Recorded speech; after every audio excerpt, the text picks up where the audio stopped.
I'm ready to do a quilting test on my Stepping Stones spare block.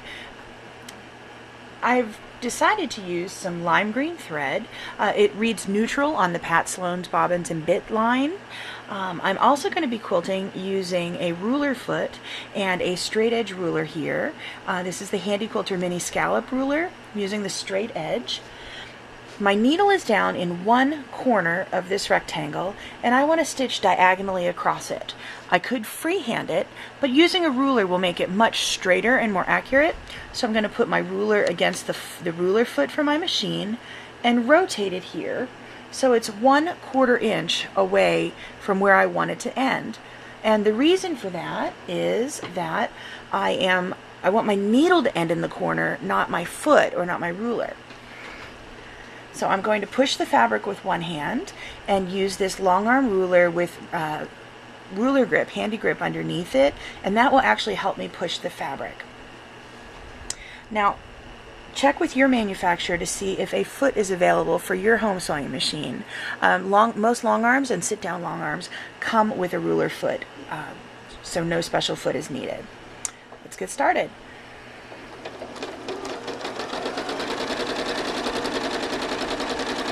I've stitched all the way up to that corner, and one more stitch. And I'm now going to rotate and go in the opposite direction. This way I'm going to hold the ruler with my left hand and push the fabric with my right.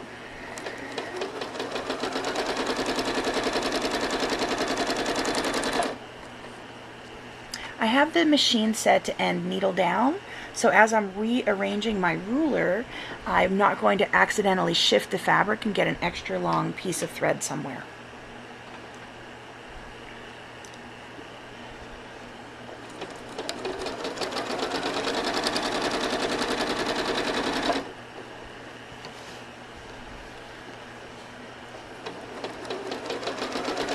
Now on this block there are 3 rows of 8 rectangles, so I'm just going to stitch all the way up one here. I want each rectangle to have an X in it, and I could stitch them all separately, but by zigzagging my way up and stitching my way down, I'm going to limit the number of knots that I need to make, which always makes it quicker.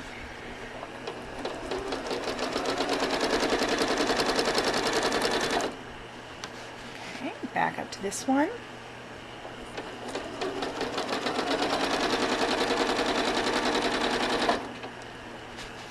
And one more.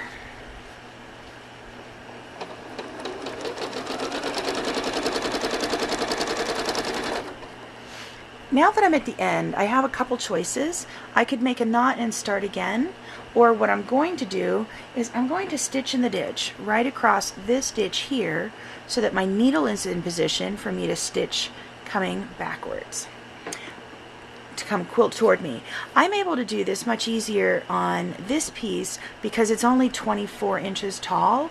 If I were doing this up and down an entire queen size quilt, I may choose to make a knot and start in the other direction. It's a much larger quilt to have to maneuver. So to set up for my stitch in the ditch, this ruler has some 1/4 inch markings on the tab here, and if I put the 1/4 inch marking on the ditch and I put the ruler next to the foot, hopefully, if my seam is straight, if I pressed it well, I will be able to simply stitch right across and land in the ditch. There I went. And let's come back. Ooh, rotate that a little better.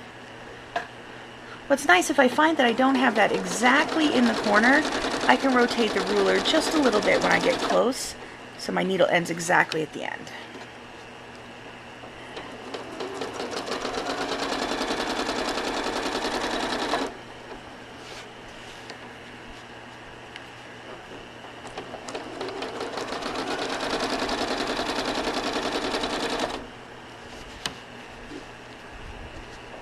If you're having trouble guessing where to rotate the ruler 1/4 of an inch away, you can use that same 1/4 inch tab we used for stitch in the ditch to help judge your distance, because that is a 1/4 inch marking in there.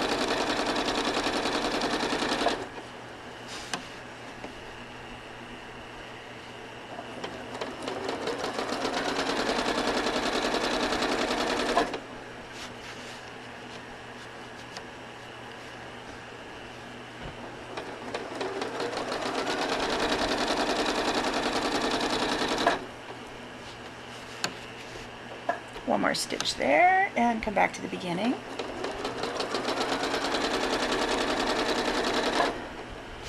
Now I can choose to make a knot here, but what I'm going to do is stitch in the ditch across the bottom here so that it matches the top end.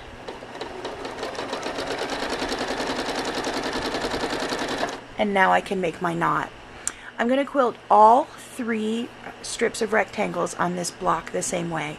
I'll be back when I'm done. I finished using my ruler to stitch X's in each of the rectangles on my test block, which is going to be a pillow. And now I'm going to stitch in the blue sashing. This is really more of a test of color than it is of the pattern, because I'm going to stitch ribbon candy, and anyone who's ever met me knows I already know I like that. But what I'm testing is the thread color. I have a variegated, a Fabulux variegated called Royal Robes, and it is blue, purple, and green, very royal jewel tones. And I want to see how that looks on here. If it's too much color, I'm afraid it'll lessen the contrast between the blocks of the bobbins and bits and my background color, and I really like the contrast and the blue popping. So I can live with it less than ideal on a pillow before I go and do this on a real quilt. So I'm going to find out right now if I like it. Let me get my fabric movers. My needle's already down and I've made a starting knot, and I'm going to be doing some extra large ribbon candy going left to right here.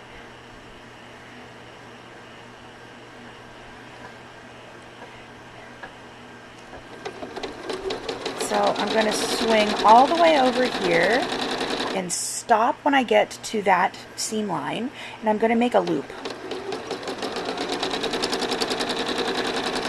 And another loop.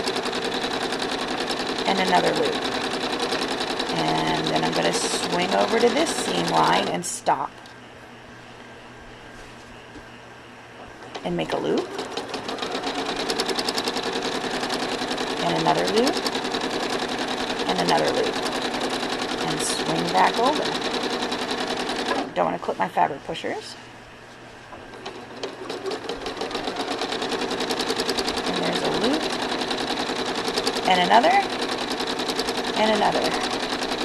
I'm going to work my way back and forth, up and down, all the way on the 2 sashing bits in the middle of my blocks, my bricks, as well as in the blue inner border of this pillow. So I'll come back when I'm done. Here's my finished block. I'm not going to quilt the red because that is the flange for the pillow, and I'm not sure yet if I like this thread color. I'll have to sit with it a while and then make my decision for my real quilt. What do you think?